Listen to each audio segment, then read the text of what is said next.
your company's stock price is crashing. This creates a host of challenges for any public company, one of which is that your executives may now no longer be in compliance with your ownership guidelines. So what do? Require all your executives to go to the open market and buy a bunch of stock? That may not be the best solution. For one thing, your executives probably aren't going to be super excited about it.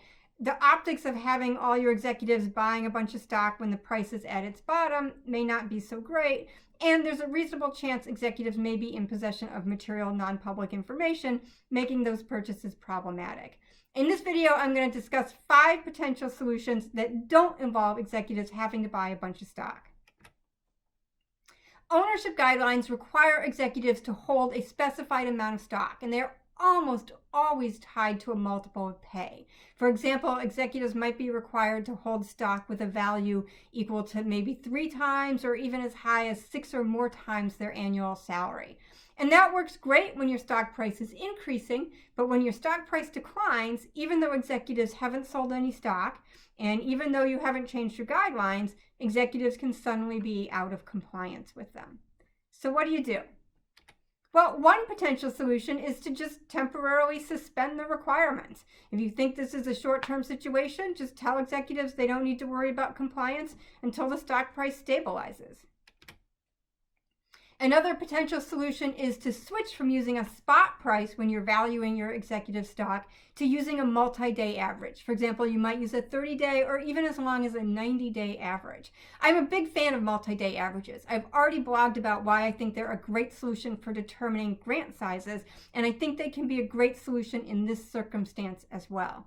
They really will help resolve issues related to momentary changes in your stock price. And a momentary dip in price won't cause executives to be out of compliance with the guidelines. And likewise, a momentary increase in price won't suddenly put executives in compliance with the guidelines. A third potential solution would be to value executives' holdings at the higher of the current market value or their cost basis in the stock. The cost basis is generally going to be equal to the value of the stock back when they acquired it. This ensures that so long as executives don't sell their shares, if they were in compliance at the time that they acquired the stock, they will remain in compliance even if the stock price dips momentarily.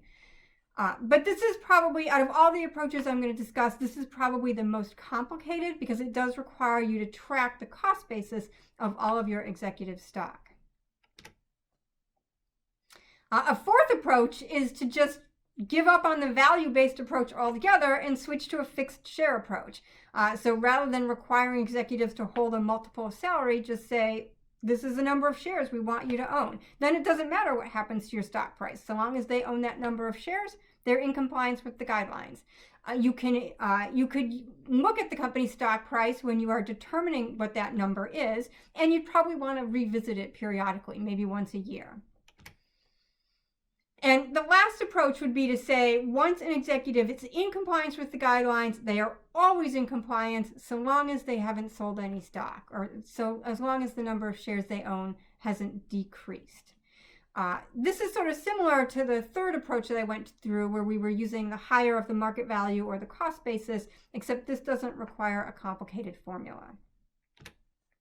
So that's my quick take on managing ownership guidelines through a volatile market. Thanks for watching, and check the description below for more resources on today's topic and also to learn more about the NASPP.